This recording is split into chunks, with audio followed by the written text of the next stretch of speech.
अस्सलामुअलैकुम, मैं हूं समर अब्बास। पासपोर्ट की रैंकिंग करने वाले आलमी इदारे हैंडले एंड पार्टनर्स के मुताबिक गुज़िश्ता साल दुनिया के बेवकूफ़ तरीन पासपोर्ट रखने वाले ममालिक में पाकिस्तान का शुमार चौथे नंबर पर था, जो यमन और सोमालिया के साथ मुश्तरका तौर पर 92वें नंबर पर था। ताहम अफसोसनाक खबर यह है कि रवा बरस पाकिस्तान के नंबर में और भी गिरावट आई है और अब पाकिस्तानी पासपोर्ट का नंबर 103 है। यानी यमन, बांग्लादेश, फलस्तीन अथॉरिटी, इथोपिया और लीबिया जैसे ममालिक का पासपोर्ट भी पाकिस्तान से बेहतर करार पाया है। अब जब पाकिस्तानी पासपोर्ट और मुल्क की आलमी रैंकिंग की यह हालत होगी तो फिर पाकिस्तान को आलमी ममालिक में सफरी सहूलियात में आसानी कैसे मुयसर आएगी और क्यों दुनिया के दरवाजे पाकिस्तानी शहरियों के लिए बंद नहीं होंगे?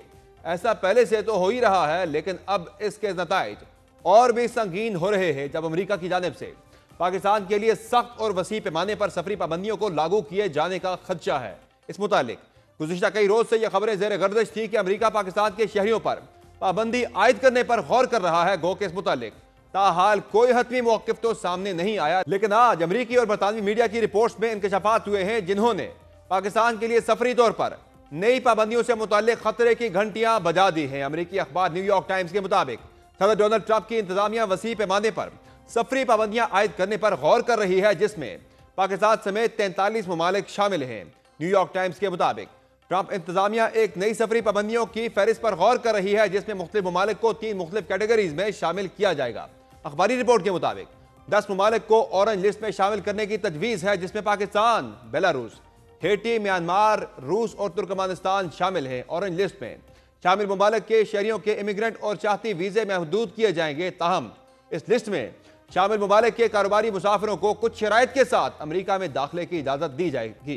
इसके अलावा डोनाल्ड ट्रंप 11 ममालिक के शहरियों पर मुकम्मल पाबंदी का भी इरादा रखते हैं, जिसको रेड लिस्ट का नाम दिया जाएगा। इस लिस्ट में Afghanistan, Bhutan, Cuba, Iran, Libya, शुमाली कोरिया, शाम, सूडान, सोमालिया, वेनेजुएला और यमन शामिल हैं। ट्रंप इंतजामिया चाड, डोमिनिका और लाइबेरिया समेत 22 ममालिक को येलो लिस्ट में शामिल करने पर गौर कर रही है, जिसका मतलब है कि इन ममालिक के शहरियों के पास वीज़ा दरखास्त के हवाले से किसी किस्म के तहफ़्फ़ुज़ात को दूर करने के लिए 60 रोज होंगे। दूसरी जानिब बरतानवी खबर रसाई इदारे रॉयटर्स ने भी ज़राए और देखे गए एक अंदरूनी मेमो का हवाला देते हुए रिपोर्ट किया है कि मजमूई तौर पर 41 ममालिक को 3 अलग अलग ग्रुपों में तकसीम किया गया है। इस दाखिली मेमो के मुताबिक पाकिस्तान उस ग्रुप का हिस्सा है जिसमें अगर हुकूमतों ने सिक्योरिटी अमूर बेहतर ना किए तो उन ममालिक के शहरियों को अमरीकी वीज़ा पाबंदियों का सामना करना पड़ सकता है। पहला ग्रुप मुकम्मल वीज़ा मुअत्तली का है, जिसमें अफगानिस्तान, ईरान, शाम, क्यूबा और शुमाली कोरिया समेत 10 ममालिक शामिल हैं, जिनके शहरियों के लिए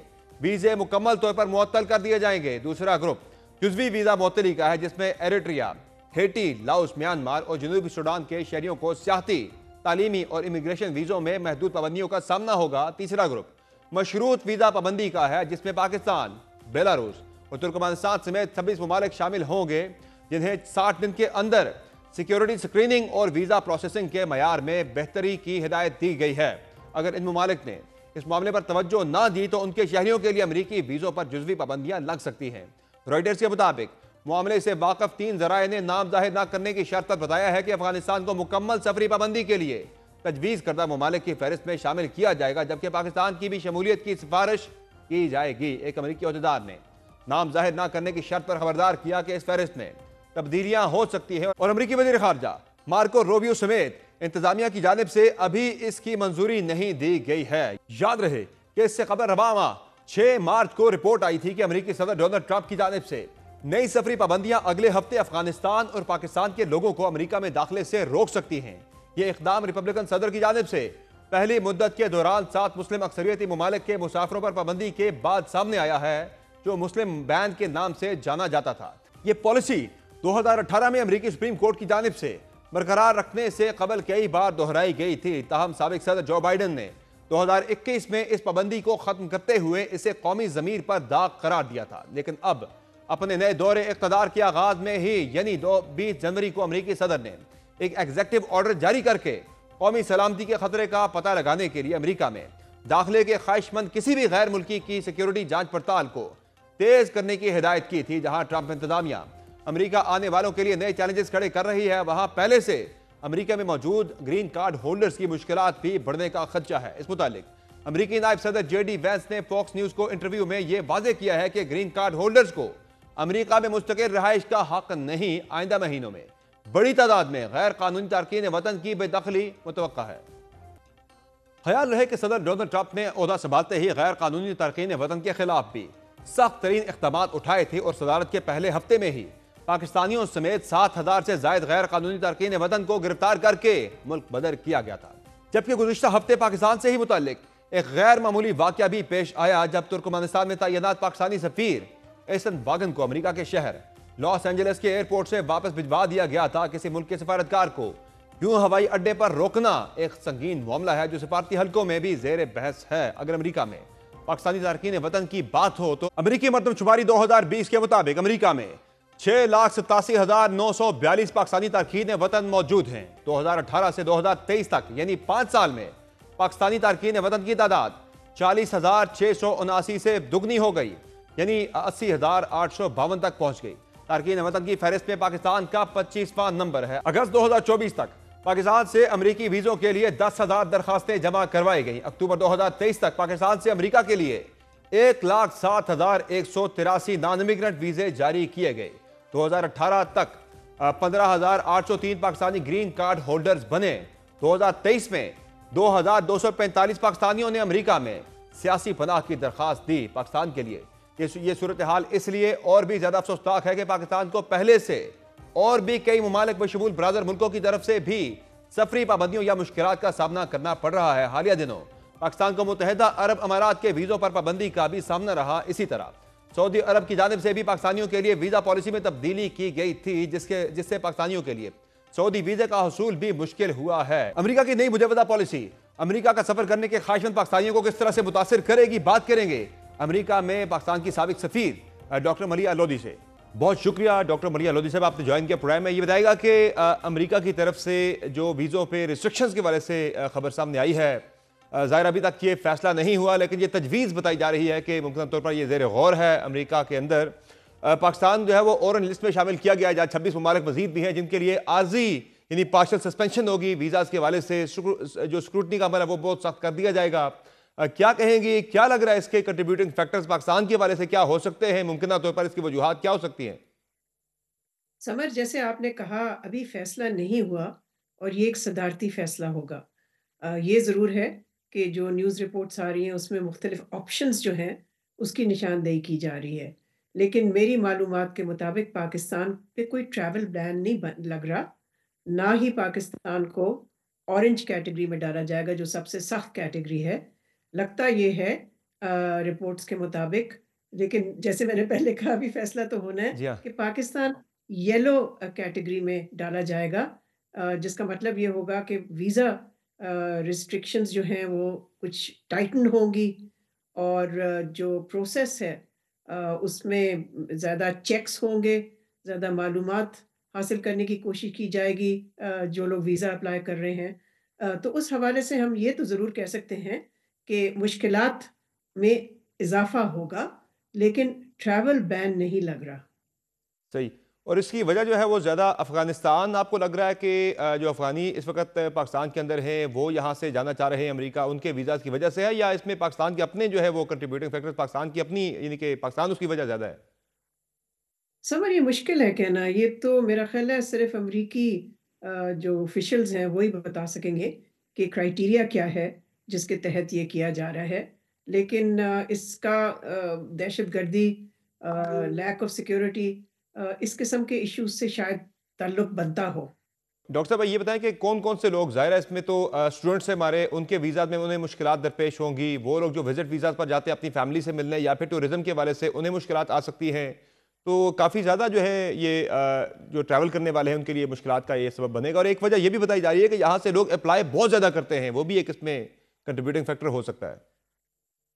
हाँ, समर, ये तो अब देखा जाएगा कि एग्ज़ैक्ट क्या आता है फ़ैसला, तो ज़रा मुश्किल है कहना। लेकिन ये मैं ज़रूर सुन रही हूँ मुख्तलिफ़ स्टूडेंट से जो कि इस वक़्त अमेरिका में पढ़ रहे हैं, कि उनके जो कॉलेजेस और इंस्टीट्यूशंस हैं वो उनको एडवाइस कर रहे हैं कि अभी आप वापस ना जाएँ छुट्टियों-छुट्टियों पे अपने मुल्क, इसलिए कि फिर वापस आना शायद मुश्किल हो हम्म। जाए।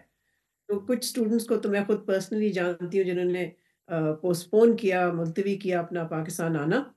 तो देखें, खदशात तो हैं, कि जिस किस्म की रिस्ट्रिक्शंस और कर्ब्स लग सकते हैं, उससे स्टूडेंट्स अफेक्ट हो सकते हैं, उससे टूरिस्ट अफेक्ट हो सकते हैं।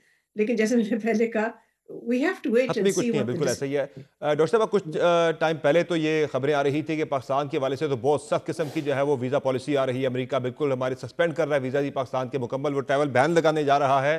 कि फिर एक ताउन की फ़िज़ा कायम हुई अमेरिका और पाकिस्तान के दरमियान, जो हमने अमरीकी जो उनको एक मतलूब टेररिस्ट था वो हमने उनके हवाले किया पकड़ कर, उसके बाद बड़ी तारीफ और तौसीफ हुई पाकिस्तान की, तो उससे भी ये भी एक वजह हो सकती है कि जो आप कह रही है कि नरमी होगी पाकिस्तान के वाले से, इतनी सख्ती नहीं होगी।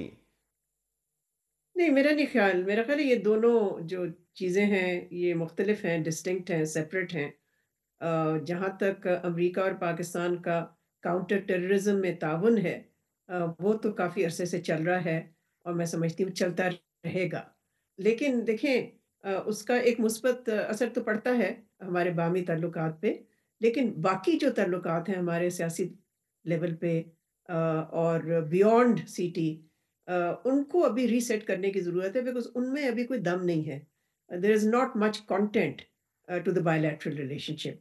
तो अगर इस तरह के वीज़ा रिस्ट्रिक्शंस लगते हैं जिसमें टाइटनिंग होती है, मुश्किलात पैदा होते हैं, ज़ाहिर है फिर उससे हमारी बाहमी ताल्लुकात किसी पॉज़िटिव डायरेक्शन में तो नहीं जाएँगे ना, उसका तो असर फिर मनफ़ी होगा। ऐसा ही है। तो डॉक्टर साहब, हमारी जो सिफारतकारी है उसमें जो हमारे डिप्लोमेट्स हैं या फिर हमारा जो फॉरेन ऑफिस है, उसका काम कितना बढ़ गया है कि हमें क्या करना होगा पाकिस्तान को फौरी तौर पर, इन जो मुमकिन तौर पर जो पाकिस्तान के वाले से आ सकते हैं वहाँ से सख्त फैसले वीज़ाज़ को लेके उस पे उसे काउंटर करने के लिए? जी, काउंटर करना मुश्किल है, बिकॉज़ सदर ट्रंप का आपने देखा है, वो तो जो अमेरिका के सबसे करीबी दोस्त और एलाइज़ हैं, जी हाँ। वो उनके भी हवाले से जो पॉलिसीज़ इख्तियार कर रहे हैं वो नेगेटिव हैं। आप एग्जैक्टली। यूरोप का हाल देखें, यूरोप जो सबसे क्लोज़ एलाइज़ हैं अमेरिका के, जिस तरह से सदर ट्रंप ने उनके साथ बर्ताव किया, वो आपके सामने है।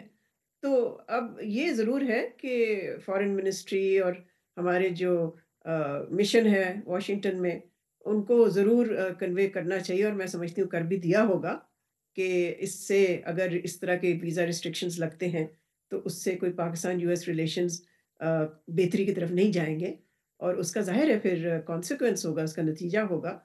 और फिर होता ये है अमूमन सफारती लेवल पे कि जब एक मुल्क दूसरे मुल्क पे इस किस्म की रिस्ट्रिक्शंस लगाता है, बिल्कुल। तो फिर रेसिप्रोसिटी भी होती है। फिर उस मुल्क की तरफ से भी मुख्तलिफ रिस्ट्रिक्शंस लगाई जाती हैं। Now whether Pakistan does it और नॉट, ये अलग किस्सा है। मगर अमूमन ये काफ़ी एक कॉमन प्रैक्टिस है कि रेसिप्रोसिटी के तहत फिर दूसरा मुल्क भी कोई ना कोई एक्शन लेता है। तो डॉक्टर साहब, अब वैसे तो बड़ी सख्त पॉलिसीज आ रही है अमेरिका के अंदर जो है मुख्तलिफ ममालिक के साथ ताल्लुकात को लेकर, वीज़ाज़ के वाले से, इमिग्रेशन को लेकर पर्टिकुलरली। अब तो उनके नायब सदर डीजे वैंस ने यह भी अनाउंस कर दिया है कि ग्रीन कार्ड के वाले से भी पॉलिसी जो है वो रिवाइज की जा रही है कि उनका स्टे भी अमेरिका से ख़त्म किया जा सकता है। वो कि गोल्डन वीज़ा की बात कर रहे हैं कि लोग जो इन्वेस्ट करें अमेरिका के अंदर वो उन्हें ज़्यादा प्रेफरेंस दी जाएगी, तो उसमें भी ज़ाहिर है बहुत सारे पाकिस्तानीज हैं जो इफेक्ट हो सकते हैं। जी, बिल्कुल इफ़ेक्ट तो हो सकते हैं, लेकिन यही देखना है कि एग्ज़ैक्ट स्पेसिफ़िक्स क्या हैं फ़ैसले के। बिकॉज़ मैं ये भी समझती हूँ कि इतना आसान भी नहीं होगा एक हम्म। ब्लैंकेट किस्म का कुछ यानी कि बंदिश करना पाकिस्तान से जो लोग जाते हैं। आखिर हमारा एक बहुत बड़ा पाकिस्तानी अमेरिकन डायस्पोरा है जी हाँ। अमेरिका में। तो उनके तो जो है ना आना-जाना तो होता रहता है, फिर उनके रिलेटिव्स भी आते-जाते रहते हैं। तो ये सारा कुछ मेरा ख़्याल है ये सारा कुछ अंडर कंसिडरेशन ज़रूर होगा अमेरिकन हुकूमत की तरफ से।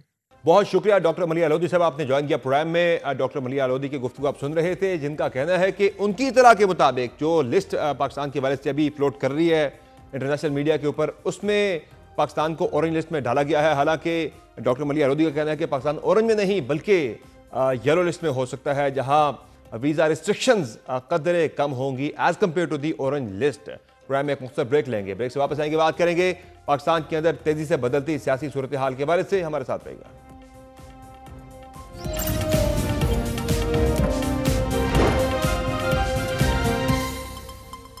Welcome back. अहम तरीन कौमी मामलात हों या सानिहात, तहरीक इंसाफ का बयानी और पॉलिसी क्या होनी चाहिए, पार्टी भाम का शिकार दिखती है। गो के पाकिस्तान में मौजूद पाकिस्तान तहरीक इंसाफ की क़यादत PTI के सोशल मीडिया से वाबस्ता या हिमायत याफ्ता अकाउंट्स की जानिब से की गई ट्वीट्स को डिसऑन करने की कोशिश तो कर रही है, लेकिन ये ही वो पुरानी गलती है जो हर बार दोहराई जाती है या हर बार इसका डैमेज कंट्रोल करने की कोशिश होती है और हर बार इस गलती की सूरत में नई सख्ती का सामना करना पड़ता है। ताहम अब ऐसा महसूस हो रहा है कि पाकिस्तान में मौजूद पीटीआई की क़यादत का भी सबक जवाब देता जा रहा है और अब इस मुतालिक बानी पीटीआई से दो टोक बात करके इरादा जाहिर किया जा रहा है कि उनसे यह मामला उठाया जाए। इस मुतालिक आज अंसार अब्बासी की खबर में इंकशाफ हुआ है कि पीटीआई की सियासी कमेटी ने फौज और मुल्की मुफादात के खिलाफ पार्टी के ऑफिशियल सोशल मीडिया अकाउंट्स के गैर जिम्मेदाराना इस्तेमाल का मामला इमरान खान के रूबरू लाने का फैसला किया है। पार्टी जराए ने इंकशाफ किया है कि हाल ही में केपी हाउस इस्लामाबाद में हुए सियासी कमेटी के इजलास में पार्टी के ऑफिशियल सोशल मीडिया अकाउंट से जारहाना और बेजाब्ता मवाद फैलाए जाने पर तशवीश का इजहार किया गया है।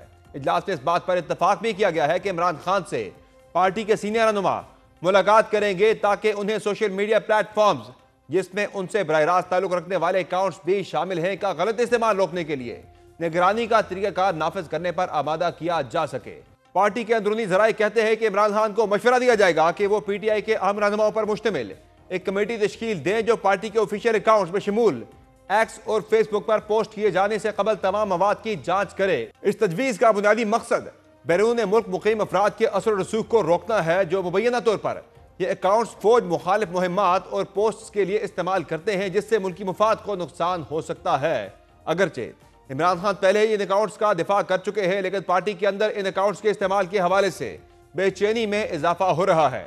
कई सीनियर रहनुमाओं ने इन अकाउंट्स के जरिए फैलाए जाने वाले मवाद पर तहफ़्फ़ुज़ात का इजहार किया है, लेकिन यह पहली बार है कि पार्टी की सियासी कमेटी ने बाज़ाब्ता तौर पर इस मामले को उठाया है। पार्टी के एक सीनियर जरिए ने बताया कि पीटीआई के तकरीबन तमाम सरकर्दा रहनुमा बशमूल बैरिस्टर गौहर, अली अमीन गंडापुर, सलमान अकरम राजा, शिबली फराद, जुनेद अकबर, रऊफ हसन, आमिर डोगर, हाफिज फरद और असद कैसर इस बात पर इत्तफाक करते हैं कि सोशल मीडिया प्लेटफॉर्म्स पर सख्त कंट्रोल जरूरी है। वाज़ेह रहे कि इस मामले पर बलोचिस्तान में पेश आने वाले दहशतगर्दी के वाक़े से कबल गौर हुआ था, ताहम अब पीटीआई रहनुमाओं की तशवीश यकीनी तौर पर और भी बढ़ गई होगी जब बलोचिस्तान सानहे को भी पीटीआई के सोशल मीडिया ने हवा दी। पार्टी के कुछ मुसद्दका अकाउंट्स के हवाले से इल्ज़ाम है कि उनके जरिए ट्रेन हाई जैकिंग में मुलव्वस अस्करियत पसंदों के बयान से हमआहंग प्रोपेगेंडा शेयर किया गया। अब इसी मौक़िफ़ के बायस हुकूमत को भी पीटीआई के खिलाफ जारहाना इक़दामात और मौक़िफ़ और हिकमत अमली अपनाने का नया मौका भी मिल गया है। ये अंदोनाक वाक़या होता है, पूरी कौम जो अफसुर्दा है और दूसरी तरफ अपने सियासी मकासद हासिल करने वाले लोगों ने क्या किया।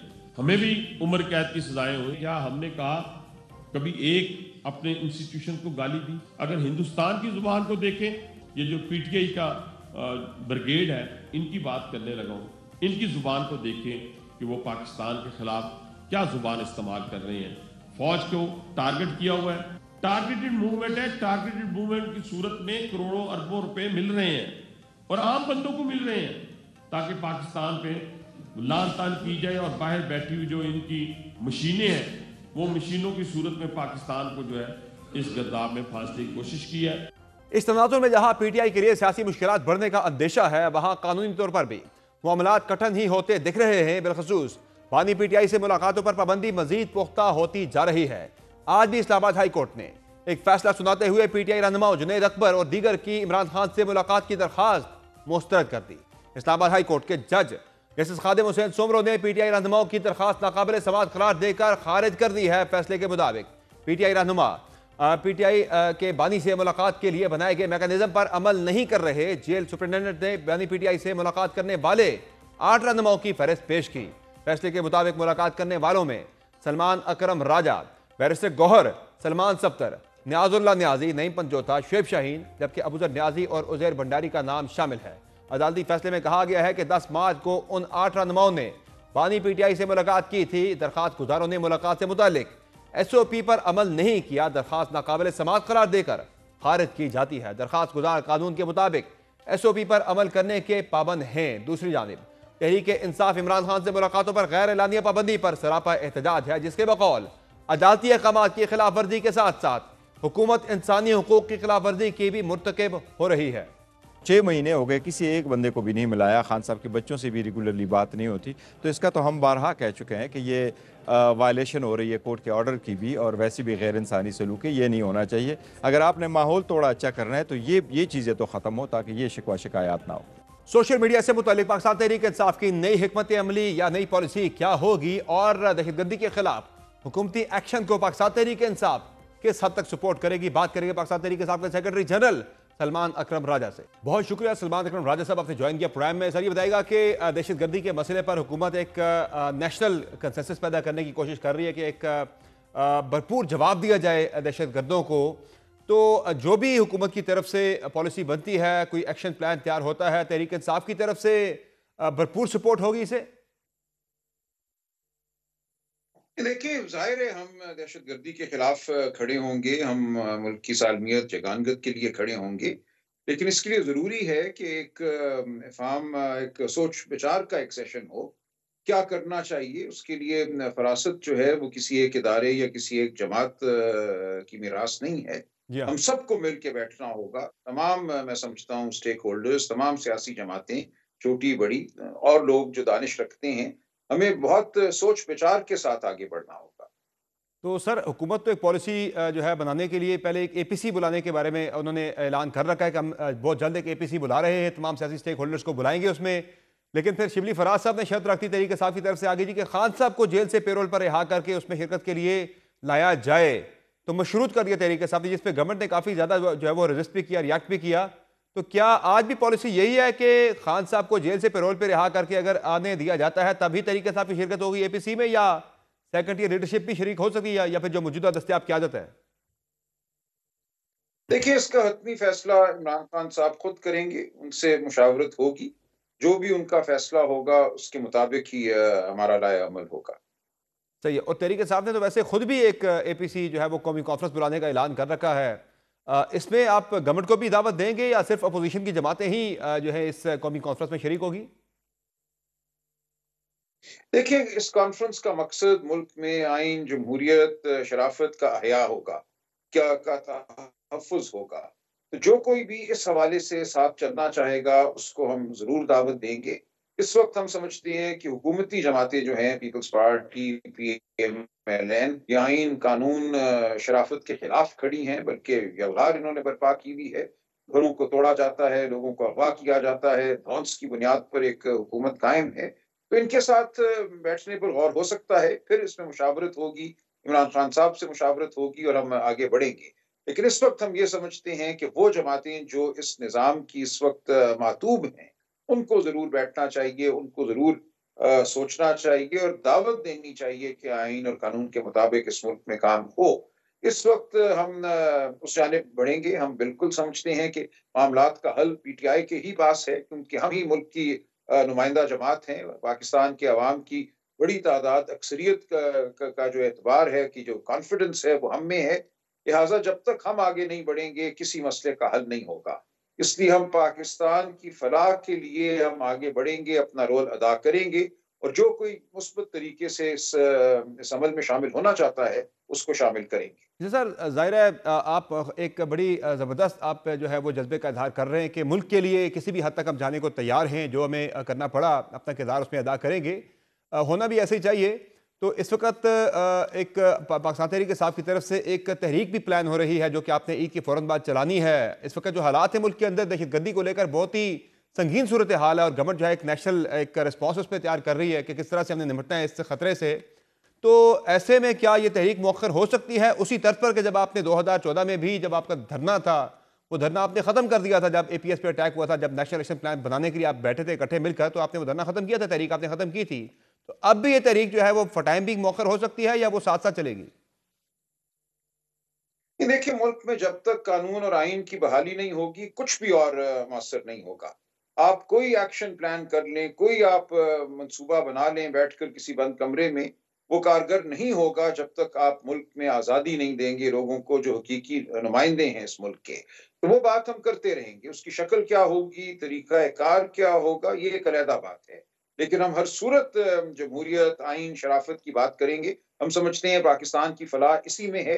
इससे हटकर जो कोई बात होगी, जो कोई एक्शन होगा, जो कोई ऑपरेशन होगा, वो बेसूद होगा। आप कितने ही ऑपरेशन कर चुके हैं पिछले 8-10 सालों में, नतीजा कुछ भी नहीं निकलता। चंद सालों के बाद हम फिर वहीं आ खड़े होते हैं, एक बड़ा सानिया रूनुमा हो जाता है, हम फिर ऑपरेशन की बात करते हैं और फिर चंद साल बाद वही कुछ होता है। नहीं सर, तो हमें देखें अब देखिए सर, सोचना एक होगा सक्सेसफुल कि एग्जांपल तो मौजूद है कि हमने जिस तरह से वॉर एंड टेरर लड़ी है, हमने पाकिस्तान से दहशतगर्दों का सफाया किया। उसके बाद कुछ पॉलिसीज पे जिन पे आपकी गवर्नमेंट पे भी तनकीद होती है कि आपके ही दौर हुकूमत में कुछ लोगों को यहाँ पे ला के इसमें रिहेबिलिटेट किया गया और उससे जो है वो केपी की हद तक जो है वो हालात वहाँ पे खराब हुए। वो तो पॉलिसी जो है वो साथ साथ उसकी वजह से इम्पैक्ट आया है। देखिए, हम ये कह रहे हैं कि हमारे बॉर्डर पोरस हैं, हम नहीं रोक सके, लोग आ जा रहे हैं। ऐसा नहीं है कि उस दिन जो या उस साल जो चंद लोग आ गए थे, वही बैठे हुए हैं वहाँ पर और कोई नहीं है। हम्म। ये एक अमल है जो जारी है, एक सोच है, इसकी फाइनेंसिंग भी हो रही है, सब कुछ हो रहा है। ये वही लोग नहीं हैं बैठे हुए 7-8 साल के बाद या 5 साल के बाद। इसमें मुसलसल इज़ाफ़ा भी होता है, लोग निकलते भी हैं, उनको ठिकाने भी लगाया जाता है, फिर नए लोग इसमें शामिल हो जाते हैं। तो ये एक अमल है, आपको इस अमल को रोकना है। इस अमल की जो वजूहात हैं, उनको रोकना है। जो सहूलतकार हैं मुल्क से बाहर और मुल्क के अंदर, उनको रोकना है। लेकिन सबसे बढ़कर आपने एक समाजी मायदा अवाम के साथ जो है, उसको बहाल करना है। वो मायदा टूट चुका है। इस वक़्त पाकिस्तान के अवाम और पाकिस्तान की रियासत के दरमियान एक खलीज पैदा हो चुकी है, जो कि इलेक्शन लूटने की वजह से पैदा हुई है। अगर आप ये बुनियादी हकीकत नहीं मानते, तो आपकी तमाम गुफ्तगू, बहरहाल आपके सर, तमाम लेकिन सर बलूचिस्तान के अंदर तो हालात इस इलेक्शन से पहले भी खराब थे। अगर ऐसी कुछ सूरत हाल अगर इलेक्शन से जुड़ी जो आप कह रहे हैं, तो पंजाब के अंदर भी हालात इस तरह के होते, सिंध के अंदर भी इस तरह के हालात पैदा होते। ये तो बलूचिस्तान और केपी के अंदर तो एक हिस्ट्री हमारे ये रिसेंट पास से ये मामला चले आ रहे हैं वहां पे। नहीं, देखिए, बलूचिस्तान में तो कभी भी इलेक्शन ठीक नहीं हुआ। हम्म। बलूचिस्तान में तो 70 साल से 77 साल से आपने ये अमल जारी किया हुआ है कि हकीकी नुमाइंदों को आपने दबाया है, उनकी आवाज़ को आगे नहीं आने दिया गया। अच्छा सर, एक और भी राय है कि अफगानिस्तान के अंदर जो ठिकाने हैं कलदम टीटीपी के या फिर जो बलूचिस्तान के अंदर जो बीएलए के लोगों के वहाँ पे ठिकाने हैं, उन पे जाके कुछ स्ट्राइक्स की जाए, टारगेटेड स्ट्राइक जो पहले भी हमने की थी। ऐसी कोई अगर पॉलिसी अडॉप्ट करती है हमारी गवर्नमेंट या हमारे इदारे, तो तरीके साफ सपोर्ट करेगी इस प्रोसेस को। देखिए, मैंने फिर कहा कि ये ऐसा प्रोसेस है जिसमें सबको बैठना होगा, सबको समझना होगा। कोई भी जो पॉलिसी है उसको अपनाना या रद्द करना, ये ऐसा नहीं है कि एक टॉक शो में बैठकर मैं फतवा दे दूं। ये बहुत दकीक मामलात हैं, इनको बहुत गौर से देखना होगा, इनमें समझना होगा क्या सूरत हाल है, क्या ऑप्शंस हैं, कहाँ हमें मिलिट्री लेकिन ऑपरेशन सर करना है मुल्क के बाहर। इन लेकिन सर तमाम बातों को हमें देख काइनेटिक डोमेन में बहुत सारे फैसले ऐसे होते हैं सिक्योरिटी इदारों के कि वो अपनी असेसमेंट के मुताबिक जो है वो कार्रवाई करते हैं। उसमें हमेशा तो सियासी जमातों को या पॉलिटिकल लीडरशिप तमाम को एतमाद में नहीं लिया जाता। वो होता है कि एक फैसला आप कर लेते हैं और उसके बाद फिर जो है वो बैकिंग होती है आपकी पॉलिटिकल पार्टीज की, पाकिस्तानी अवाम की उन फैसलों को। चलिए, वो देखेंगे, जब वक्त आएगा तो हम देखेंगे कि किस नौयत का ये अमल होता है। देखिए, वो डिपेंड करता है ना, काइनेटिक एक्शन जिसको आप कह रहे हैं, वो क्या होगा, वो कितना टारगेटेड होगा। उसके लिए कोई इंटेलिजेंस होती है, ग्राउंड बेस्ड इंटेलिजेंस सही है। होती है। आप टारगेटेड करते हैं या आप अनटारगेटेड इनडिस्क्रिमिनेट कोई एक्शन करेंगे, तो ये सही है। इसका इन्हिसार इसी बात पे है कि उस एक्शन की शक्ल क्या होगी। ठीक है। अच्छा सर, ये बताएं कि सोशल मीडिया के हवाले से बड़ी एक बहस है कि पाकिस्तान तहरीक इंसाफ जो है वो सोशल मीडिया की वजह से काफ़ी ज़्यादा मुश्किल में है। और आज ये खबर भी है कि पाकिस्तान तहरीक इंसाफ की जो सीनियर लीडरशिप है वो खान साहब से ये मामला उठाने के बारे में सोच रही है कि सोशल मीडिया पे जो कंट्रोल है वो पार्टी के अंदर जो लोग हैं मौसर उनके पास ही होना चाहिए। ये बाहर से बैठ के जो लोग चला रहे सारे मामलात को, ये पार्टी को नुकसान दे रहा है, फ़ायदा इसका कम हो रहा है। तो है ऐसी कोई सोच कि खान साहब के सामने ये मामला उठाया जाए और इस पर रिवाइज की जाए पॉलिसी जो करंट है आपकी सोशल मीडिया को लेकर? देखिए, ये पार्टी का अंदरूनी मामला है। मैंने भी वो खबर पढ़ी है। उस खबर ने बज़ाहिर ये कहा है कि उनको किसी ने इत्तला दी है कि पार्टी के अंदरूनी इजलास में ऐसी कोई बात हुई है। मैं बिल्कुल इस खबर के हवाले से कोई कमेंट नहीं दूँगा। पार्टी के जो अंदरूनी मामलात हैं, उनके हवाले से किसी को चामागोइयाँ नहीं करनी चाहिए। वैसे लिहाज़ा जो भी गुफ्तगू हमारी अंदर होती है, वो अंदर ही रहेगी।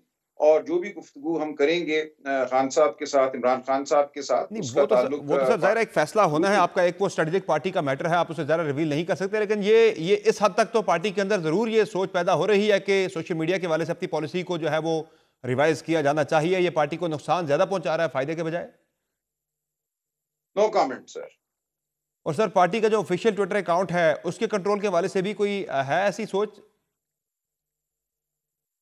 मैं फिर यही कहूंगा, नो कमेंट। देखिए, अंदरूनी मामलात हैं, इन पे मैं बात नहीं कर सकता। अच्छा सर, ये बताएं कि ये तो चले पार्टी के ऑफिशियल ट्विटर अकाउंट का मामला हो गया, ऑफिशियल अकाउंट्स का मामला हो गया, कुछ ऐसे मामला भी हैं सर जो आपकी पार्टी से जुड़े लोग हैं, वो खुद को तहरीक इंसाफ का कहते हैं, तहरीक इंसाफ का हामी भी कहते हैं, फिर जिस तरह से बलूचिस्तान में ऑपरेशन के दौरान उनकी तरफ से ट्वीट्स किए गए, बड़े मुतनाज़ किस्म की पोस्टें लगाई गई।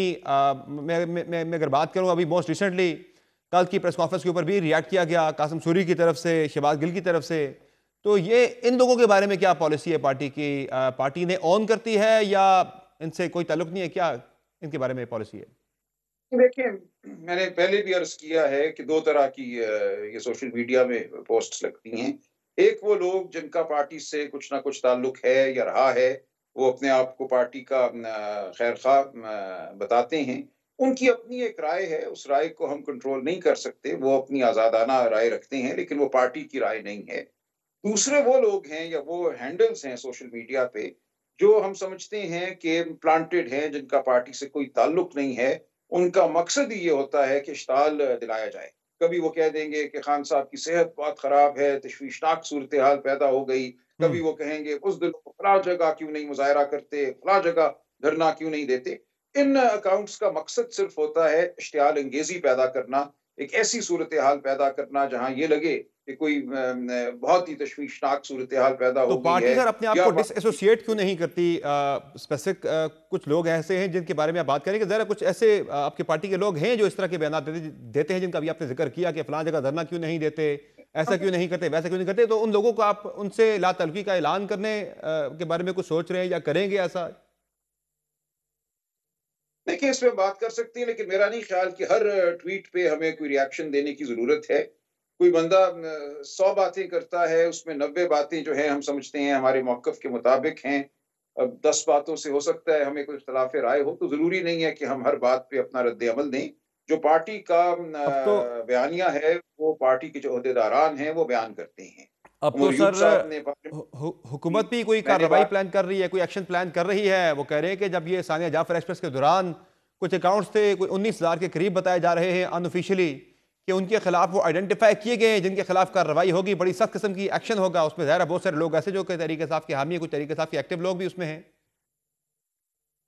देखिए, ये तो उनका मामला है ना, जो करेगी हुकूमत या पुलिस या एफआईए, ये उनका मामला है।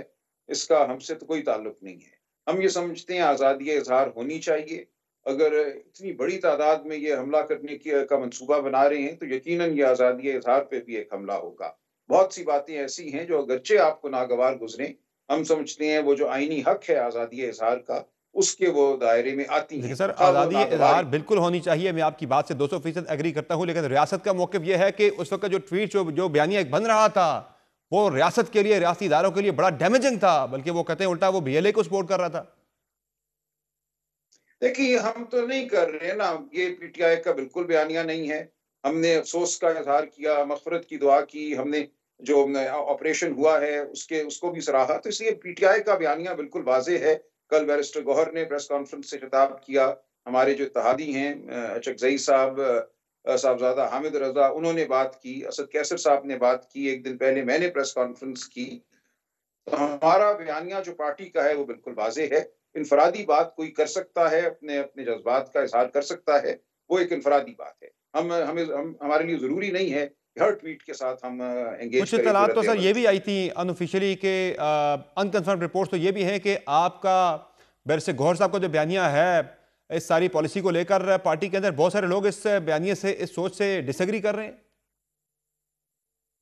मेरे सामने ये बात नहीं आई। हो सकता है, देखिए ये तो हर एक सेहतमंद जमात में होना चाहिए ना, सही है। आराम इख्तिलाफ तो हो सकता है।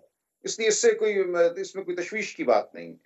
अच्छा सर, फाइनली बताएं कि अडयाला जेल के बाहर जो है कैंप के हवाले से आपने तो वाज़ेह कर दिया था कि नहीं लगना चाहिए, लेकिन पार्टी के अंदर से कुछ लोग भी बात कर रहे हैं कि होना चाहिए, ये कैंप लगना चाहिए। कुछ लोग अभी बात कर रहे हैं कि ये लगेगा, देखिए, तो क्यों है इस बारे में हतमी? आपने वो जो ऐलान किया था वो हतमी था कि कोई कैंप नहीं लगने जा रहा? देखें, फिर कैंप से क्या मुराद है, कैंप का क्या मतलब है, अडयाला जेल के बाहर का क्या मतलब है, 10 कदम बाहर, 1 मील बाहर, 2 मील बाहर, ये तमाम बातें ऐसी हैं जो एक गुफ्तगू के दौरान हो जाती हैं। ये कोई बड़ा मामला नहीं है मेरी नज़र में। इसको हम कोई बहुत बड़ा मौजू बनाएं। बहुत शुक्रिया सलमान अकरम राजा साहब, आपने ज्वाइन किया प्रोग्राम में मुख्तसर ब्रेक लेंगे, ब्रेक से वापस आएंगे, बात करेंगे सियासी सूरत हाल के हवाले से, उस पर तजिया शामिल करेंगे कि आने वाले दिनों में मुल्क की सियासी मंजरनामे पर क्या तब्दीलियां बड़ी रनुमा होने जा रही हैं। बात होगी ब्रेक के बाद, हमारे साथ रहिए।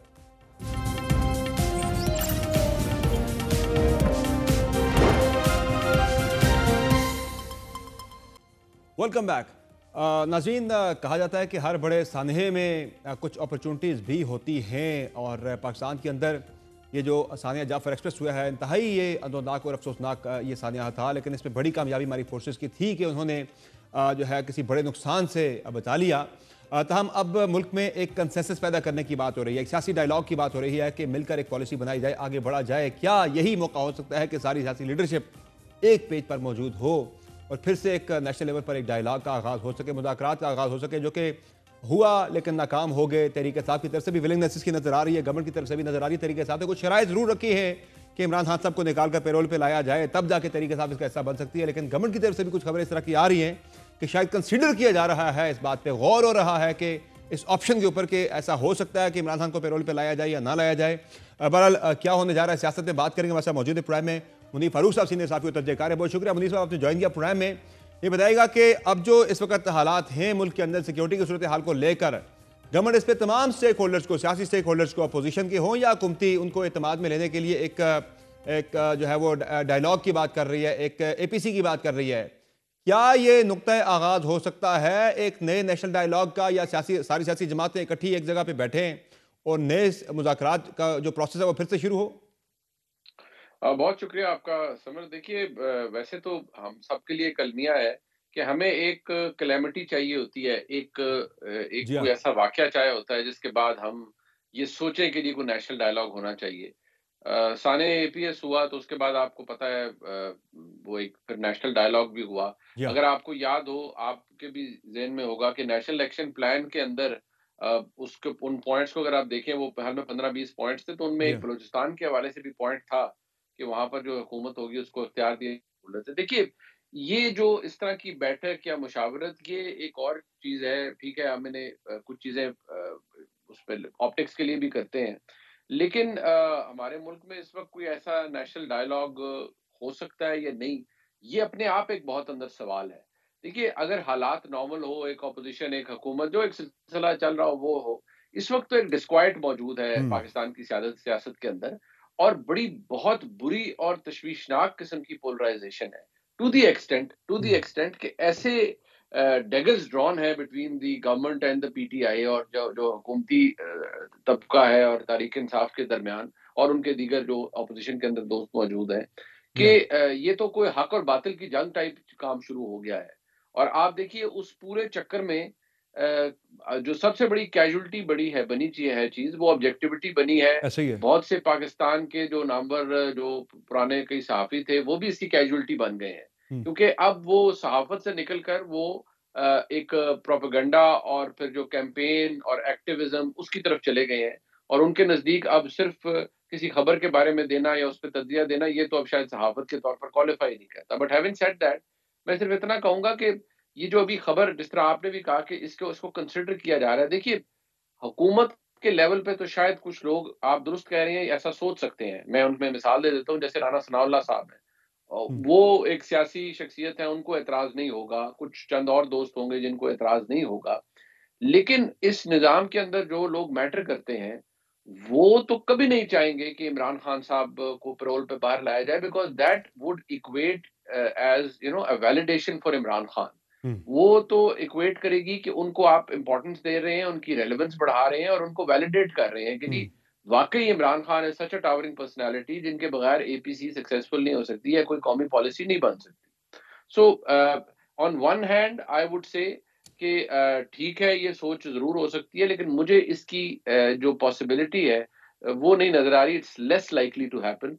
अदरवाइज़ आई फर्मली बिलीव कि वाक़ई कुछ एक नेशनल डायलॉग होना चाहिए। लेकिन मैं बहुत माज़रत के साथ सिर्फ़ ये अर्ज़ करूँगा कि खाली पेपर भरने से नेशनल डायलॉग्स नहीं हम्म। बनते, या पॉलिसीज़ नहीं बनती। मसला होता है जब आप इम्प्लीमेंटेशन और एग्ज़ीक्यूशन के ऊपर जाते हैं। क्या वो हो एग्जैक्टली। सकता है बियॉन्ड एनी प्रॉब्लम? उस पे लेकिन मैं मुझे तो सर मेरे ये कह रहा था डाउट्स कि अभी एक भी नुक्ता मौजूद हैं। आगाज़ क्या ये हो सकती है ये अपॉर्चुनिटी? ज़ाहिर है जिस तरह बात की कि हर कैलेमिटी के अंदर, बड़े हादसे के अंदर कहीं ना कहीं कोई अपॉर्चुनिटी भी छुपी होती है। और आपने दुरुस्त बात की कि अफसोसनाक बात यह है कि हमारे मुल्क में जब कोई ऐसा हम कोई अपॉर्चुनिटी आती है तो वो किसी बड़े हादसे के बाद ही हम जाके उस पर पहुँचते हैं। जिस तरह सानिया IPS के बाद हुआ, अभी हम बात कर रहे हैं कि एक सियासी जमात इकट्ठी बैठने का उनके लिए एक नया मौका आ रहा है। तो लग रहा है आपको कि ये नुक्ता आगाज़ हो सकता है एक नए मुज़ाकराती प्रोसेस का? देखिए, नुक्ता आगाज़ मैं इसको अगर मुस्बत अंदाज़ में कहूँ तो हम्म। बिल्कुल हो सकता है, लेकिन आपने ये भी देखना है ना कि इस पूरे मामले में जो फ़रीक़ैन हैं, जिन्हें हम स्टेक होल्डर्स जी कहते हाँ, हैं इस एग्जैक्टली। पूरे इश्यू के अंदर, क्या वो विलिंग हैं इस तरह के मुज़ाकरात के लिए या इस तरह के नेशनल डायलॉग के लिए? क्या वो चाहेंगे कि उसी मेज़ के ऊपर जहाँ पाकिस्तान की हुकूमत, पाकिस्तान की नेचुरल बात है, फिर पाकिस्तान की एस्टेब्लिशमेंट भी बैठी होगी ना जी, क्योंकि नेशनल सिक्योरिटी का मामला है, तो पाकिस्तान की पूरी जो पाकिस्तान की फ़ौज है, वो उनके सरबराह होंगे। पाकिस्तान की प्रीमियर इंटेलिजेंस एजेंसी जी और हाँ। के सरबराह वहाँ पर हो सकते हैं। तो क्या वहाँ पर इमरान खान साहब को लाया जाएगा और बिठाया जाएगा? या थ्रू वीडियो लिंक उनकी शमूलियत इख्तियार की जाएगी? और अगर इमरान खान साहब को लाया जाएगा, तो नोइंग इमरान खान साहब, he will take the opportunity और वो उस चीज़ को बेस बनाते हुए हम्म। 10 और बातें वहाँ पर कहेंगे। वो कौन-कौन छुपाएगा उन्हें और कौन-कौन रोकेगा? इमरान खान साहब के पास तो हम्म। अंग्रेज़ी में कहते हैं ना, he has got nothing to lose, hmm. Because वो तो ऑलरेडी एक बुरे हालत में है, तो उनको तो ऐसी अपॉर्च्युनिटी का इंतज़ार होगा। सही। जो निज़ाम या जो मामलात उन्हें अदालत में इवन वीडियो लिंक के ज़रिए पेश नहीं करवा सकता, आपके और मेरे ख्याल में क्या हम इतने खुशफ़हम हो सकते हैं कि वो उन्हें किसी मेज़ के ऊपर बिठा दे, एग्जैक्टली। इवन वर्चुअली बिठा दे और वहाँ पर कोई डायलॉग हो? अच्छा, ये तहरीक इंसाफ ने भी कल एक कौमी कॉन्फ्रेंस बुलाने का ऐलान किया है, कौमी अमन कॉन्फ्रेंस के हवाले से। ज़ाहिर है हुकूमत अपनी एक APC बुलाना चाह रही है, तहरीक इंसाफ ने खुद से कौमी अमन कॉन्फ्रेंस बुलाने का उन्होंने ऐलान कर रखा है। इससे पहले तहरीक इंसाफ ने एक तहरीक चलाने का ऐलान किया था जो कि ईद के बाद चलनी थी, लेकिन अब जो है वो कौमी कॉन्फ्रेंस की तरफ जा रहे हैं फिलहाल। लग रहा है आपको कि ये तहरीक मौखर हो सकती है मौजूदा सिक्योरिटी सूरत हाल के पेश नज़र के? ज़ाहिर है हमें इस वक्त एक इस्तेहकाम चाहिए मुल्क के अंदर, हमें सारी सारी सियासी जमातों का जो है आपस में इत्तेफाक व इत्तेहाद चाहिए इस दहशतगर्दी के मसले को लेकर पर्टिकुलरली। तो उस पर PTI ने उस वक्त भी अपना धरना ख़त्म कर दिया था जब ये सारे IPS के बाद सारी सियासी जमातें बैठी थी अपोजिशन की और गवर्नमेंट की। तो आज भी इस पर यह डिबेट हो रही है कि शायद तहरीक इंसाफ को मौखर करना पड़ जाए अपना ये। देखिए, ये जो तहरीक वाली बात है, ये नॉन स्टार्टर है। वो इसलिए नॉन स्टार्टर है कि आपको ये भी अंदाज़ा होता है कि कई दफ़ा कोई तहरीक चले शुरू होती है, एटलीस्ट उसके अंदर वो कामयाब हो या ना हो, हम्म। लेकिन उसके अंदर एक इतना स्टीम होती है कि वो अपना इम्पैक्ट क्रिएट कर सकती है, एटलीस्ट वो चल सकती है। यहाँ पर तो अभी इस तहरीक के जो जितने स्टेक होल्डर्स हैं इस तहरीक के, अभी तो वही इकट्ठे नहीं हो रहे। ऐसा ही है। मौलाना मौलाना फजल रहमान साहब को अपने डाउट्स हैं और उनके तशवीश जो है तहरीक इंसाफ के साथ, वो तो माजी की जो तलखियां हैं उनके ऊपर बेस करती है एग्जैक्टली। और बहुत सी चीजों के ऊपर बेस करती है। मौलाना साहब को कोई एज सच कोई इस वक्त पावर शेयरिंग तहरीक इंसाफ से नहीं उन्होंने करवानी, लेकिन उनके मामलात तो और हैं। ऐसा वो ही तो है। और चीजों पर प्लस वो जो फंडामेंटल डिफरेंस है कि पूरे मुल्क में धांधली और दूसरा एरिया के सिवाय KP के पूरे मुल्क में धांधली, ये जब तक गैप ब्रिज नहीं होगा ये तहरीक कहाँ चलेगी? ऐसा ही है मुनीर साहब। वो तो ज़ाहिर है तहरीक इंसाफ की तैयारी अभी तक नज़र नहीं आ रही। तहरीक इंसाफ का सारी अपोजिशन को यकजा करना तो बड़े दूर की बात, अभी तहरीक इंसाफ के अपने कैंप के अंदर यकजहती नज़र नहीं आ रही। बहुत सी मुख्तलिफ आवाज़ें उठ रही हैं एक दूसरे के खिलाफ। पार्टी के अंदर बड़ी ग्रुपिंग है, अपना हाउस इन ऑर्डर नहीं है। तो दूसरा सर ये बताएं कि एक और बड़ा मसला तहरीक इंसाफ के लिए जो बना हुआ है वो है सोशल मीडिया उनका। सोशल मीडिया को लेकर आज ये खबर भी है कि तहरीक इंसाफ की ये जो मौजूदा क़यादत है वो खान साहब से ये मसला उठाने जा रही है आने वाले दिनों में। कुछ देर पहले सलमान अकरम राजा थे मेरे प्रोग्राम में, उन्होंने डिनाई नहीं किया। उन्होंने कहा जी नो कमेंट, इस पर हम कमेंट नहीं करेंगे। इसका मतलब है कि कुछ ना कुछ है पार्टी के अंदर चल रही है सोच विचार के सोशल मीडिया से जान छुड़ाई जाए। पूरी पार्टी को यरगमाल बनाया हुआ सोशल मीडिया ने। और जिस तरह से सानिया जाफर एक्सप्रेस के अंदर भी गवर्नमेंट तो कह रही है हम तो स्ट्रिक्ट एक्शन लेंगे। इन अकाउंट्स को हमने आइडेंटिफाई किया जिन्होंने उस वक्त बड़ी सख्त किस्म की जो है वो सोशल मीडिया पर उन्होंने कैंपेन चलाई या हमारे रियासती बयानिए के खिलाफ उन्होंने एक बयानिया बनाने की कोशिश की। तो ये कितना बड़ा इशू है PTI के लिए, और आपको लग रहा है कि ये एड्रेस हो देखिए पाएगा? देखिए मैं सिर्फ आपको ये कहूँ समर, आप ये देखें कि जो तहरीक इंसाफ का सोशल मीडिया है वो कुछ लोगों के लिए, हुकूमत के लिए, रियासत के दीगर इदारों के लिए प्रॉब्लम है। हम्म। इमरान खान साहब के लिए तो वो सबसे बड़ा हथियार है। हम्म। अगर सोशल मीडिया को निकाल दें तो इमरान खान साहब का तो मैसेज डाई डाउन कर जाए। फौरी तौर पर खत्म हो जाए, वो इम्पैक्ट क्रिएट ना हो नहीं पाए। वो अभी तो देखे ना देखिए सर, वो तो वो पार्टी के अंदर ये तो नहीं कि बिल्कुल खत्म कर दे। पार्टी के अंदर तो सोच ये है कि जो बाहर से लोग बैठ के चला रहे हैं, जिनका पार्टी से अभी एक्टिवली इतना कोई ताल्लुक नहीं है, वो किसी खौफ व खतर में भी नहीं आते, किसी डिसिप्लिन के अंदर भी नहीं आते, जो मुल्क के अंदर लोग बैठे हैं पार्टी के, वो चलाएं सोशल मीडिया को। देखिए मैं वही अर्ज कर रहा हूँ, देखिए जो इमरान खान साहब का ये टूल है सोशल मीडिया, उनका जो भी हो रहा है वो इमरान खान साहब की मर्जी से होता है। अब आप इस बात का अंदाजा लगाइए कि मैं कोई XYZ अकाउंट की बात नहीं कर रहा। साने है ये होता है जाफर एक्सप्रेस जी पर हाँ, अटैक, अभी वो अंडरवे है ऑपरेशन जी हाँ, अभी। तो शाम रात के वक्त गालिबन 10 साढ़े 10 के वक्त एक ट्वीट आ जाती है इमरान खान साहब की जानिब से जी उनके हाँ, ट्विटर अकाउंट से। आपका क्या ख्याल है, रात को किसी ने कम्युनिकेट किया होता है उन्हें? नहीं, ऐसे ही है। इमरान खान साहब की क्लियर इंस्ट्रक्शंस हैं कि जहां पर आपको सॉफ्ट टारगेट मिले इस निजाम के अंदर, हुकूमत के खिलाफ, एस्टेब्लिशमेंट के खिलाफ, तो आप चढ़ दौड़े। हम्म, फिर पाकिस्तान से भागे हुए कुछ लोग हैं, उनकी तो रोटी रोजी यही कुछ है ना, उन्होंने सारा दिन यही बेचना है। मैं देख रहा था कुछ लोगों को, वो तो उस दिन BLA को ग्लोरीफाई कर रहे थे। हम्म, और वो ज़ाहिर बात है, क्योंकि वो लोग, उनकी हालत अब ऐसी हो गई है कि वो तो बेचारे सर पीट रहे हैं, सर्फ खाने की उनकी हालत हो गई है। क्योंकि जब आपकी मर्ज़ी से कुछ नहीं होता, फिर आपका दिल करता है कि ऐसा हो। यानी आप अगर अपने मुखालिफ का बुरा नहीं कर सकते, फिर आप ख्वाब में भी यही सोचते हैं कि उसका बुरा हो गया है। फिर वो ख्वाब को आप हकीकत देने की कोशिश करते हैं। तो कई दफ़ा चीज़ें आपकी मर्ज़ी के खिलाफ होती हैं, फिर आपको समझ नहीं आता, लेकिन आप एक बयानिया बनाते हैं। इश्यू ये हम्म, है कि ये सारे मुअज़्ज़िज़ीन ले जाएँ इमरान खान साहब के पास सब कुछ। इमरान खान साहब का जवाब ये होगा कि भाई मेरे साथ कौन-सा अच्छा हो रहा है। बिल्कुल मेरा सोशल मीडिया कंट्रोल नहीं सही होगा है। और जवाब देगा और सब कुछ करेगा। और ज़हन में रखिए, ये जो कुछ अकाउंट्स हैं जिनके नाम नहीं होते और मुख्तलिफ नाम उन्होंने गढ़े होते हैं, वो खुद इमरान खान साहब की अपनी जमात के सोशल मीडिया अकाउंट होल्डर्स हैं, जिन्होंने आइडेंटिटीज़ क्रिएट की हुई है, एक बज़ क्रिएट करने के लिए। वो ये काम करते हैं और उससे एक वो बातें जो नाम के साथ वो नहीं कर सकते, क्योंकि कुछ लोगों को डर होता है, हम्म, वो फेक नामों से, फेक आइडेंटिटीज़ से करते हैं, बट टारगेट तो एक ही होता है। तो मुझे नहीं लगता कि ये कुछ कंट्रोल हो पाएगा, ये नहीं, because it's a very vital tool जो इमरान खान साहब के पास है इस वक़्त। वो एग्जैक्टली। कैसे इसको कंट्रोल करें? मुनीर फारूक साहब, जो हुकूमती इत्तेहाद है उसके अंदर भी पीपल्स पार्टी और नून लीग के दरमियान कोई मामलात इतने अच्छे नजर नहीं आ रहे। पीपल्स पार्टी बजाय सपोर्ट तो कर रही है गवर्नमेंट को, लेकिन बिलावल भुट्टो जरदारी के गाहे बगाहे बयानात से ये लगता है कि वो इतने ज़्यादा खुश नहीं है सारे सेटअप से, सिस्टम से। तो अब इतलात तो ये भी हैं, मेरी खबर तो यह है कि जो हुकूमत के पास ज़ाहिर अब सादा अक्सरियत तक पहुँचने के लिए बगैर पीपल्स पार्टी के 16 का उन्हें मजीद नंबर दरकार है कौमी असम्बली के अंदर, तो वो तहरीक इंसाफ के अंदर भी फॉरवर्ड ब्लॉक की बातें चल रही कि वहाँ से बंदे पूरे कर लिए जाएँ और पीपल्स पार्टी का जो प्रेशर है उससे जान छुड़ा ली जाए।